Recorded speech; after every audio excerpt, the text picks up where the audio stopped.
Finally cycle চালিয়ে আমি চলে এসেছি দাসুয়াতে বন্ধুরা। সকাল সকাল ঘুম থেকে উঠে পড়েছি আর সকলকে জানাই নমস্কার। আমার ইউটিউব চ্যানেলে তোমাদেরকে সকলকে স্বাগত। আশা করি সকলে ভালো আছো। আমিও অনেক ভালো আছি। আমি ছিলাম পাঠানকোট থেকে 6-7 কিলোমিটার দূরে। মহাদেবও রয়েছে পেছনে, তোমাদেরকে দেখানোর চেষ্টা করবো। এই দেখো পেছনে মহাদেবও রয়েছে, তোমাদেরকে আরো ভালোভাবে দেখাচ্ছি। অনেক সুন্দর মন্দির পাহাড়ের ওপরে।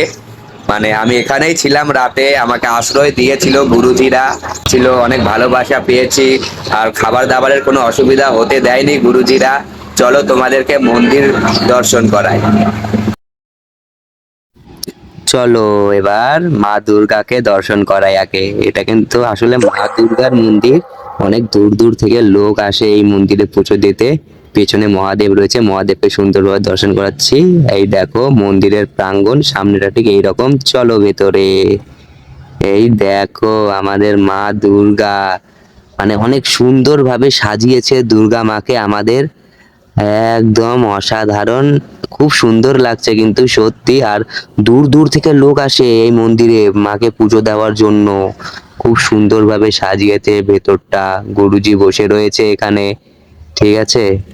আর গুরুজি হচ্ছে আমাকে কিছু খাবার জন্য কিছু কলা আর হচ্ছে ওই বাদাম দিয়েছিল প্যাকেটে, মানে রাস্তায় খাবার জন্য। আর এই হলো আমাদের মহাদেব, দেবাদিদেব মহাদেব।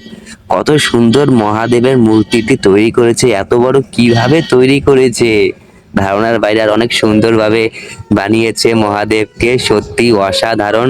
এই মহাদেবটি কিন্তু পাঠানকোটে অবস্থিত। তোমরা যদি কেউ কোনোদিন পাঠানকোটে আসো তাহলে দেখতে পাবে রাস্তার সাইডেই অবস্থিত এই মহাদেব, পাহাড়ের ওপরে কিন্তু অনেকটা। আমি প্রণাম নিয়ে নিলাম কারণ আমাকে এখন বেরোতে হবে মন্দির থেকে। আর সত্যি মন শান্তি হয়ে গেল মহাদেবকে দেখে। আর চলো মন্দিরটি দেখাই। এই তো মন্দিরটি, সম্পূর্ণ মন্দিরটি ঠিক এই রকম জায়গায় অবস্থিত মন্দিরটি। আর মানে বিভিন্ন লরি এখানে এসে দাঁড়িয়ে থাকে। আর এই রয়েছে রেস্ট রুম, এখানে আমার বিছানাটা ঠিক এখানে পেতেছিলাম, দেখতে পাচ্ছ বিছানা। আর তারপর একটু বাইরে চলে গেলাম এই ডগিগুলোর সঙ্গে খেলতে, খুব সুন্দর লাগলো।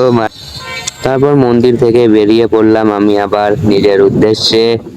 এখন আমি রয়েছি পাঞ্জাবে, চলছি আমি এখন, দেখতে পাচ্ছ তোমরা।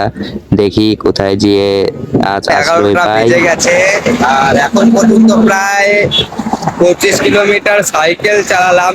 মানে 9:30টায় শুরু করেছিলাম সাইকেল চালানো, 25 কিলোমিটার সাইকেল চালালাম। সকাল থেকে কিছু খাইনি, খিদে পেয়ে গেছে। কলা রয়েছে কয়েকটা, 3টে কলা রয়েছে, একটু দুধ রয়েছে, সেগুলোই খাবো। আর একটু রেস্ট করব এখন, আধা ঘন্টা বা 1 ঘন্টা এখন রেস্ট করতে হবে। কিছুটা এরকম জায়গা, এখানে বসবো এখন, একটু রেস্ট করব, তারপরে আবার বেরোবো। তো সকলে পাশে দেখো। আর তো ফাইনালি রেস্ট করা কমপ্লিট। 1.5 ঘন্টা রেস্ট করলাম, বসেছিলাম, কিছু ভিডিও এডিট করলাম, পোস্ট করলাম। এখন আবার রওনা দিতে হবে। উপরে রয়েছে আমার সাইকেল, উপরে রোড রয়েছে, আর আমি বসে রয়েছি ঠিক এই রকম জায়গাতে নিচে। আর কি করবো, কলাটা খেলাম, একটু জল ছিল, জলও রয়েছে, অল্প একটু রয়েছে। আর তো আবার রওনা দেব, দেখি আশ্রয় কোথায় পাই। তোমরা সকলে পাশে দেখো। হর হর মহাদেব। ফাইনালি সাইকেল চালিয়ে আমি চলে এসেছি দাসুয়াতে বন্ধুরা। দাসুয়াতে চলে এসেছি পাঠানকোট থেকে বেরিয়ে, আজ দাসুয়া। তো রেস্ট করে উঠে আমি আবার চলতে শুরু করলাম নিজের যাত্রায়। এই সাইকেল আর আমি, আর কেউ নেই সঙ্গে, চলতে হবে, চলছি। আর যাত্রা কতদিনের তা বলা মুশকিল, 1 থেকে 1.5 বছরও লাগতে পারে এই যাত্রা। তারপর এমন কিছু হয় আমার সঙ্গে, চারিদিকে জঙ্গল চলে আসে। তোমরা এই ভিডিওটি দেখলে বুঝবে। দেখো আমার দাদা দিদিরা সকলে প্রণাম নিও ছোট ভাই। 5টা বেজে গেছে, বাট এখনো মন্দির পাইনি। মন্দির খুঁজছি আমি, আর শুধু জঙ্গল দেখো, মানে আশেপাশে বাড়ি ঘরও নেই। মানে এই জঙ্গলের রাস্তায় চলছি, যদি হঠাৎ করে যদি সন্ধ্যা নেমে যায়, যদি মন্দির না পাই, তাহলে এই জঙ্গলের রাস্তা দিয়েই চলতে হবে। অবশেষে মন্দিরে চলেই আসলাম। हाँ, बहुत अच्छा सा दर्शन हुआ माता का। जय सीताराम, जय माता दी।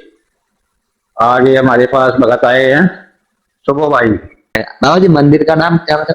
मंदिर ये उदासीन आश्रम है। उदासीन आश्रम।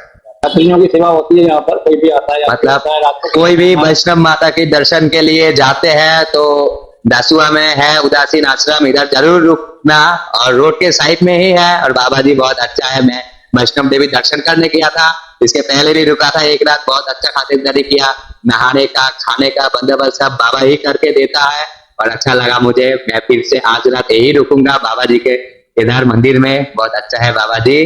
और सब लोग मेरा साथ रहना। मैं कर रहा हूँ 12 ज्योतिर्लिंग 4 धाम की यात्रा, और मैं आज इसी मंदिर में रहूंगा। मेरा प्यारे भाइयों और बहनों, और बाबा जी बहुत अच्छे हैं, बहुत सेवा दिया है मुझे। हर हर महादेव।